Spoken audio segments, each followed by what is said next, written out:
रेगिस्तान की हवाओं का अपना एक संगीत होता है, एक ऐसी धुन जो सदियों से रेत के इन अनगिनत टीलों के बीच जैसे भटक रही है। लेकिन जैसलमेर से कुछ मील की दूरी पर जब ये हवाएं जब खास जगह से गुजरती है तो उनका संगीत जैसे बदल जाता है।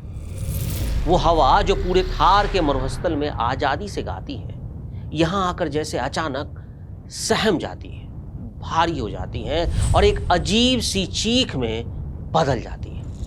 अगर आप उस चीख को ध्यान से सुने तो उसमें आपको खुरदरे पत्थरों से टकराती हुई बैलगाड़ियों की आवाजें सुनाई देंगी,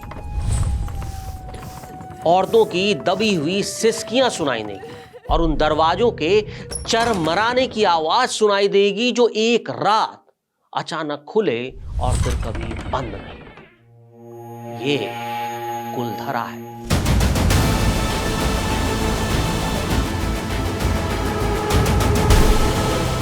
ये कोई आम गांव नहीं था, ये पालीवाली ब्राह्मणों का गढ़ था।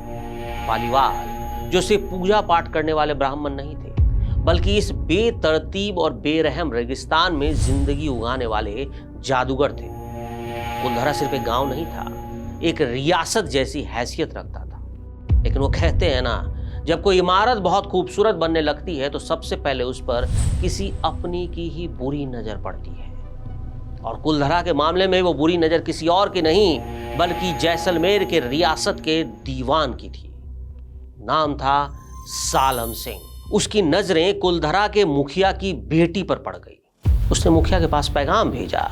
ये कोई शादी का प्रस्ताव नहीं था, वो एक फरमान था क्रूर दीवान का। उसने कहा कि पूर्णमासी की रात को वो लड़की उसे चाहिए। अगर ऐसा नहीं हुआ तो अगली सुबह अपनी फौज लेकर आएगा और पूरे गांव को खून से नहला देगा। उस लड़की को अपने साथ ले जाएगा। ये वो पल था जब कुलधरा के आसमान पर एक ऐसा ग्रहण लगा जो आज तक नहीं छटा। मुखिया ने सालम सिंह के दूतों से कहा कि हमें सोचने के लिए एक दिन का वक्त चाहिए। उसी शाम कुलधरा के बीचों बीच स्थित चौपाल पर 84 गांवों की महापंचायत बुलाई। अब उनके सामने सिर्फ दो ही रास्ते थे। पहला रास्ता था घुटने टेकने का, अपनी बेटी अपनी इज्जत को उस वहशी दरिंदे के हवाले कर देने का, जिसके बाद उसकी नस्लें हमेशा के लिए सिर झुकाकर जीती। और दूसरा रास्ता था बगावत का। लेकिन सालम सिंह की फौज के आगे निहत्थे किसान कितनी देर टिकते, कट जाते या मारे जाते। तब पंचायत ने एक तीसरा रास्ता चुना, एक ऐसा रास्ता जो मौत से भी ज्यादा भयानक था। उन्होंने तय किया कि वो इस जमीन को ही छोड़ देंगे। और आधी रात के बाद जब पूरा जैसलमेर गहरी नींद में था, कुलधरा और उसके आसपास के 83 गांव के लोग एक कतार में निकले। हजारों की तादाद में लोग थे, लेकिन एक आवाज नहीं। रेत पर पड़ते हुए उनके कदमों के निशान हवा के साथ मिटते जा रहे थे, जैसे कुदरत भी उनकी इस खामोश बगावत में उनका साथ दे रही। ये कोई आम पलायन नहीं था, ये एक पूरी सभ्यता को अपनी जड़ों से उखड़ जाने जैसा दिखता था। अब सोचिए, एक पूरा शहर आपके सामने से गुजर रहा हो और आपको भनक तक नहीं। एक ऐसा शहर जिसमें व्यापारी थे, किसान थे, पंडित थे, औरतें थी, बच्चे थे, जवान थे, और वो सब इस था रेगिस्तान के अंधेरे में कहीं खो। वो कहाँ खो गए? कुछ कहते हैं कि जोधपुर की तरफ गए, कुछ कहते हैं वो गुजरात के पाटन चले गए, और कुछ का मानना है कि वो उसी रात रेगिस्तान की अथाह रेत में हमेशा के लिए दफन हो गए। आज तक ये कोई नहीं जान पाया कि वो 84 गांव के लोग उस रात के बाद कहां गए, कहां बसे। लेकिन जाने से पहले उन्होंने ऐसा काम किया जिसने कुलधरा के नाम को हमेशा के लिए एक शाप से बांध दिया। और जब गांव का मुखिया सबसे आखिरी में गांव की सीमा पार कर रहा था तो उसने मुड़कर अपने उस सपनों के शहर को देखा जो महज पत्थरों का एक ढांचा जैसा था। उसने अपने हाथ में थोड़ा सा पानी लिया, अपनी आंखें बंद की और अपने उन देवताओं का आह्वान किया जिनकी उन्होंने पीढ़ियों से पूजा की थी। उसने अपने उस दर्द को, उस गुस्से को, उस बेबसी को उस पानी में उतारा और उसे जमीन पर फेंकते हुए एक शाप दिया। जिस जमीन ने हमारी इज्जत नहीं बचाई, वो जमीन अब किसी को आबाद नहीं करेगी, और आज के बाद जो भी यहां बसने की कोशिश करेगा वो बर्बाद हो जाएगा। अब ये गांव हमेशा के लिए वीरान रहेगा।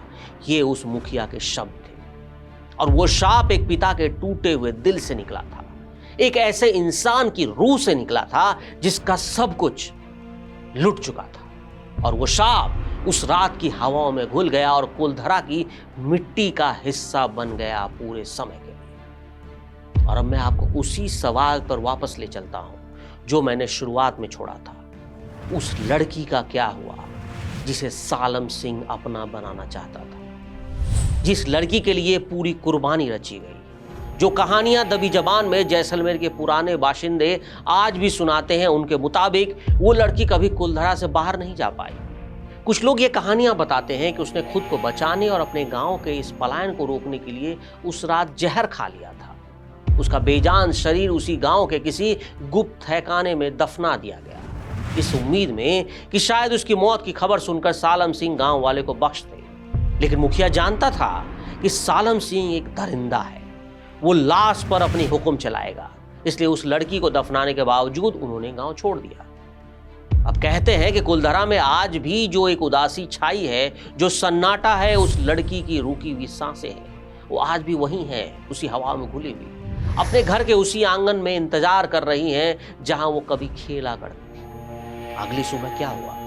जब पूर्णमासी का सूरज निकला तो सालम सिंह अपनी पूरी फौज, गाजे बाजे और अपने उस घिनौनी हवस के साथ कुलधरा के दरवाजे पर पहुंचा। उसे लगा था कि पूरा गांव उसके सामने घुटने टेक देगा, लेकिन जब उसने गांव के अंदर कदम रखा, घर खुले पड़े थे, चूल्हों की राख में हल्की सी गर्माहट थी, चौपाल पर पड़े बर्तनों में पानी तो था, लेकिन एक इंसान नहीं था। सालम सिंह पागल हो गया।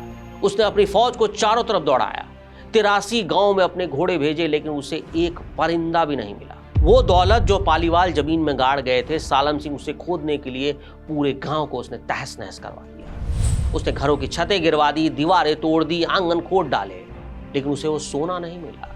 उसे सिर्फ और सिर्फ मिला वो शाप। कहते हैं कि उस दिन के बाद सालम सिंह का ऐसा पतन शुरू हुआ कि वो एक अजीब सी बीमारी का शिकार होकर तड़प तड़प कर जान दे गई। कहते हैं कि उसके अपने लोगों ने ही उसे जहर देकर मार डाला। लेकिन कुलधरा का क्या हुआ? कुलधरा कभी दोबारा नहीं बस पाया। आज जब आप कुलधरा जाएंगे तो आपको भारतीय पुरातत्व सर्वेक्षण यानी ASI का बड़ा बोर्ड दिखेगा। उस पर साफ साफ लिखा है कि सूरज ढलने के बाद यहाँ रुकना सख्त मना है। क्यों? क्या सच में वहां भूत है? क्या सच में वहां कोई पैरानॉर्मल एक्टिविटीज है? अब मैं आपको बताना चाहता हूं कि जो लोग जो वहां रात के अंधेरे में रुके हैं, मैं भी वहां गया हूं, जिन्होंने छुप कर वहां कैमरे लगाए, वो बताते हैं कि आधी रात के बाद वहां का तापमान अचानक से गिर जाता है। एक अजीब सी ठंडक आपकी हड्डियों में घुसने लगती है। चाहे बाहर कितनी भी गर्मी क्यों ना हो, वहां कोई साया नहीं दिखता जो आपकी तरफ दौड़ता हुआ है। वहां का खौफ बहुत गहरा, बहुत मनोवैज्ञानिक है। वहां रुकने वाले लोगों ने महसूस किया जैसे कोई लगातार उन्हें देख रहा हो, जैसे उनके कंधों पर किसी ने एक भारी हाथ रख दिया हो।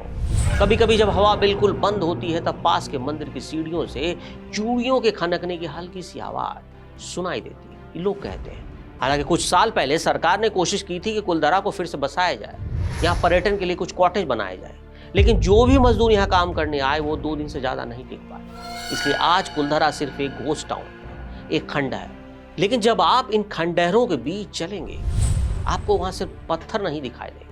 आपको किसी टूटी हुई दीवार के पास खड़े होकर जब आप उसे छुएंगे तो ऐसा लगेगा जैसे आप किसी इंसान की पसलियों को छू रहे हैं। उसके अंदर का दिल बहुत पहले धड़कना बंद हो चुका है। वो मंदिर जहां आप कोई मूर्ति नहीं, वहां की खाली जगह आपको किसी इंसान के उस खालीपन की याद दिलाती है जब उसका सब कुछ लूट जाता है। कुलधरा सिर्फ एक शापित गांव नहीं, एक स्मारक है।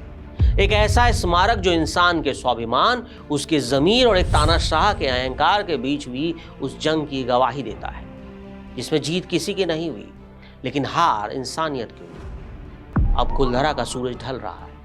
कुलधरा की इन पीली दीवारों पर पड़ने वाली रोशनी धीरे धीरे लाल हो रही है, जैसे वो उस रात को बहने वाले अदृश्य खून का याद दिला रहा हो। अब टूरिस्ट अपनी गाड़ियों में बैठकर वापस जैसलमेर की तरफ लौट रहे हैं।